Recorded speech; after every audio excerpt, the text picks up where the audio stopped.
programming is brought to you by Local Video Marketing in association with CoachChick.com.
Are you ready to take your game to the next level?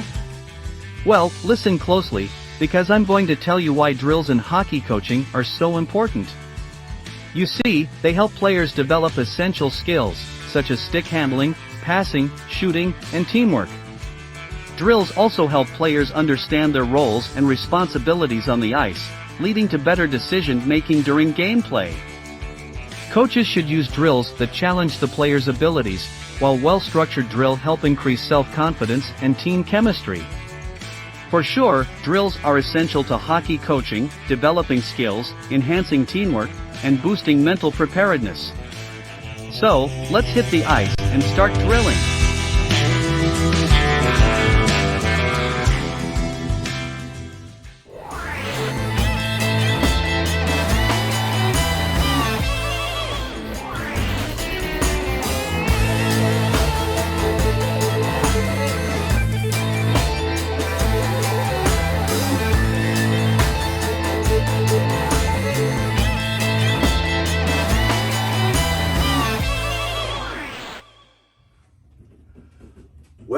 Are you ready to go ahead and learn how you can strengthen your walking?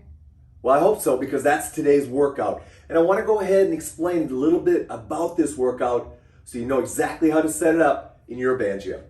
First and foremost, when we're performing this movement, we're using a horizontal force. And as you walk out, it's going to teach you how to push off the ground. So you develop better power pushing off the ground. But when we return, it's going to teach you how to contact the ground with good control and good deceleration strength. That's the unique thing about using bands for locomotion training, is it's going to allow you to train both of those. Using a weight sled is just going to go ahead and teach you how to push off, but you're not going to get that deceleration control, which is why I'm really excited to go ahead and get you started on this locomotion strength building workout today. A couple other things that you want to keep in mind about this workout. Number one, you're going to need at least 2 linked up bands together so you can create enough distance to walk in. My recommendation is you can go ahead and even go with 3, which would allow you a little bit more resistance variability, but it'll also allow you to cover a little bit more ground. You're going to see me use a thunder band, which is what I'm in right now. You're going to see me using a thunder band for this workout. The thunder band allows me to go ahead and generate about 3.5 to 4 yards of stretch. However, it's going to also get fairly tight when you get to the end. So if you find that the tension is just a little bit too great for you, go to 3 bands linked together. And make sure you use a link strap so that link doesn't get tight and damage your band. Also, you need to keep tension on the system. That's how you're going to get the muscle response that you're looking for. You don't want to go ahead and let the band get loose at any time. However, that said, let yourself come in, let the band get comfortable on your hips, and then go ahead and start working back through it. You're going to see me using mostly a side shuffle movement. Great way to go ahead and to build your glute medius strength, pushing off the ground as you slide out. But here's the key. Make sure when you come back, you are using the correct foot and you are controlling yourself coming back. A lot of times people get messed up as they go ahead and learn how to control coming back. So those are some key things. And lastly, you're going to need some heavy resistance. You're in a walking mode. This is your strongest mode of locomotion. So as a result of that, to truly get a muscles training effect, a strength training effect, you're going to want to go ahead and make sure you've got a fairly heavy level of band resistance. So there you go. Locomotion strength training, guys. Our body was designed to walk. I want to make sure that you're strengthening it in the band gym on a regular basis.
right, here's my mental toughness tip.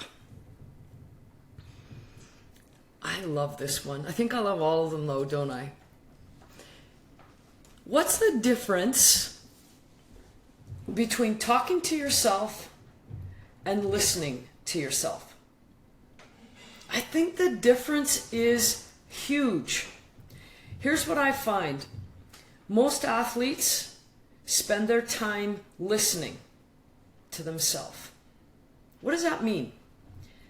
Well, this is what I think. When we listen, guess who talks? The voice of self-doubt. The voice of self-doubt is almost always speaking. Not quick enough, I'm not fast enough, I'm not good enough, I'm not strong enough, I'm not smart enough. When we have self-doubt, think about what happens. We get nervous, we get anxious, we get fearful, we hide. What if, instead of listening to that voice of self-doubt, if we told that voice to shut the F up, and we started talking to ourselves? What if we started to coach ourselves? What would our coach say to us? Come on, here we go. We got this. You know what to do. You've been here before. You've put in the time. When we talk, I think our courageous self shows up. When we listen, I think our timid self shows up. So athletes, pay attention to the voice that's always going on. Make sure it's your courageous voice.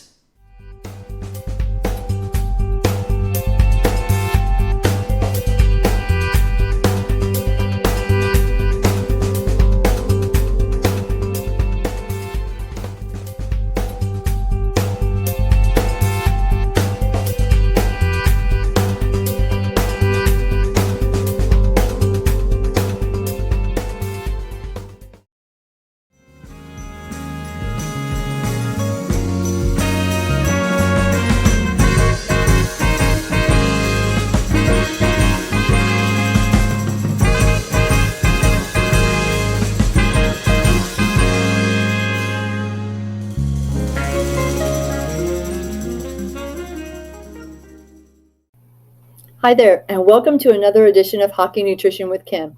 This is Kim Lukhard, Hockey Mom RD, and today I'm going to be going over the power of vegetables again. And this episode, I will be focusing on the vitamins that you find in vegetables. Vegetables are a great way to give your body a variety of vitamins needed to improve hockey performance. You can improve your speed, stamina, focus, and muscle when you add more vegetables to your plate. The vitamins that you'll find in vegetables include vitamin A, vitamin C, vitamin E, vitamin K, and folate. Vitamin A in vegetables is found in the form of beta-carotene. Your body will take that beta-carotene and make vitamin A. Vitamin A is important for healthy vision, skin, bone and tooth growth, and vitamin A helps boost your immunity. Vitamin A is also an antioxidant, one of our antioxidant vitamins. Vitamin A can be found in broccoli, butternut squash, carrots, sweet potatoes, and pumpkin. Vitamin C is used by the body to make collagen, helps iron absorption, and aids in amino acid metabolism. Vitamin C is an antioxidant, just like vitamin A, and antioxidants help to protect your cells from damage and aid in recovery after practice or a game. Vitamin C can be found in the following vegetables: broccoli, snow peas, red bell peppers have an awful lot in them, they're the best, and spinach. Vitamin E is the last antioxidant vitamin that I'm covering today, and it aids in the protection of cells from damage. Antioxidants will aid in the recovery after exercise. So if you've noticed anything similar in the last 3 slides, I've gone over 3 antioxidant vitamins, which are very important in protecting the body's cell from damage and aiding the body in recovery after exercise. Vitamin E can be found in broccoli, spinach, and Swiss chard, which is the best source of vitamin E in vegetable form. Vitamin K aids in blood clotting and helps to keep the body's blood calcium level stable. When your skater gets a cut, it's vitamin K that makes the blood clotting proteins in the body to stop the bleeding. And it's vitamin C that helps make the collagen to form the scar. Vitamin K is found in Brussels sprouts, cabbage, spinach, broccoli, and leafy green vegetables like kale, collards, turnip greens, Swiss chard, and mustard greens. Folate, rounding out our last vitamin that is found in vegetables, is a member of the B vitamin family, and it's a water-soluble vitamin. Folate is important in the formation of new cells in the body and DNA synthesis.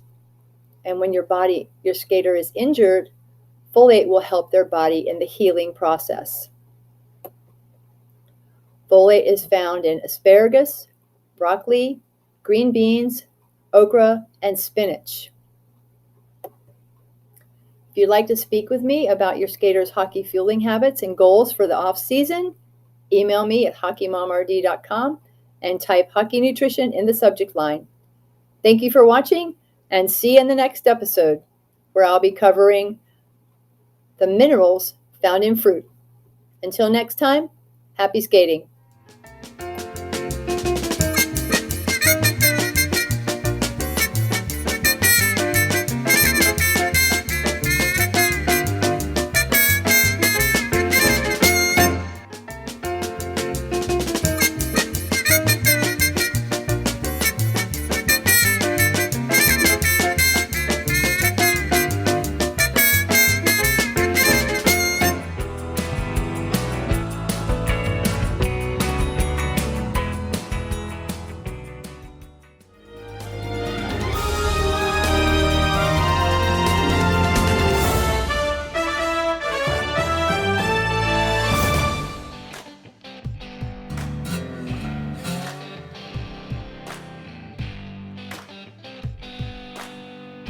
I remember the day a mom and I were observing her son working on a slideboard at my small off-ice training facility.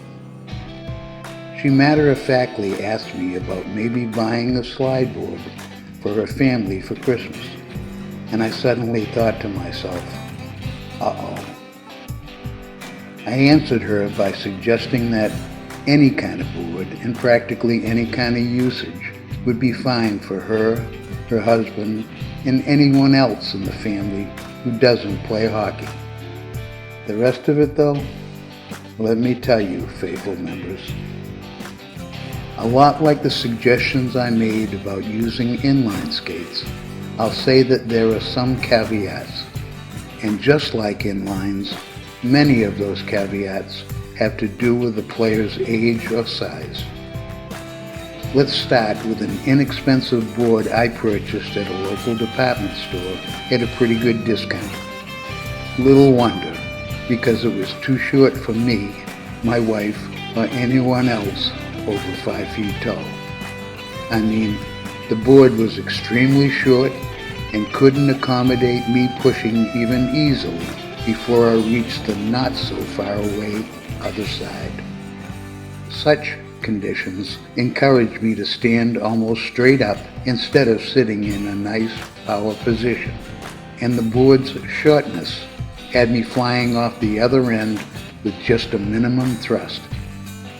No, not exactly what we're looking for in slideboard training. Okay, so how about measuring a board for a young player? Well, while we've already determined that a short slideboard can be damaging to a player's stride, imagine a youngster needing to push too hard to cross a board that is far too long. Yep, what you'll get is that player going through all sorts of contortions in order to get across a board that's obviously too long. And that brings me to a principle I've practically worn out in my inline training video and probably in a dozen other places. My point, whatever it is you do the most, is ultimately the way you're going to do it. So, if you're not sitting low enough because you're on a board that's too short, I guarantee you that's going to reflect in your on-ice stride. And if you're flailing away with poor technique because the board is too long, you can be sure to eventually put those awful movements into your skating stride. Okay, so sizing aside, let me suggest something else that is kind of hidden between the lines in some of my other videos or articles, in that a player shouldn't go so long at an exercise that he starts doing abnormal things to make up for running out of energy. But let's take a look at this in another way. How many really fast laps do you think a hockey player can do around a rink before starting to tire? I guess how many isn't the point, but what happens to the stride once a player starts to tire surely is the point. I mean, for the first few laps, maybe the player is practicing an efficient stride. However, once the player tires, he begins doing unnatural things to keep himself going. And the longer he does that, the more those unnatural things become part of the way he skates. So, can you translate this thinking to slideboard training? Hey, you want to use the board for good things, like developing good posture, increasing power, and developing some stamina. Again though, remember that enough is eventually enough. And ending just as I ended with the training on inlines, I highly recommend that advanced hockey players use the slideboard for short, focused periods of time. Or should I say, use it for as long as one can stay focused on a given and right kind of movement.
This has been a local video marketing production.